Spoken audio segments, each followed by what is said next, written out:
Welcome to Pindar Poetry. We hope you learned something new. You start by placing both Powerbeats Pro earbuds into their charging case and closing the lid. This is the primary way they power down automatically. Once done, make sure the case has charge so the earbuds can fully enter sleep.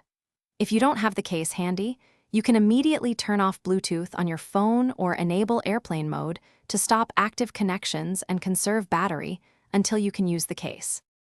If the earbuds refuse to power down or remain paired, open the case lid and press, and hold the system button on the case for about 15 seconds until the LED flashes red and white. This resets pairing and clears stuck connections.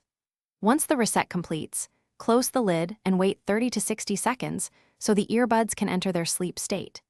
You do this because clearing active Bluetooth sessions forces the buds to stop transmitting. Finally, verify the earbuds are off by confirming the case LED and checking that they no longer appear connected on your device.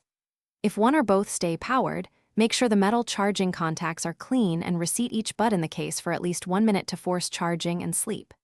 If problems persist, fully charge the case and earbuds, repeat the reset procedure, and if that fails, contact support. This sequence resolves stuck connections in most cases. Thanks for watching. Consider subscribing if we helped you.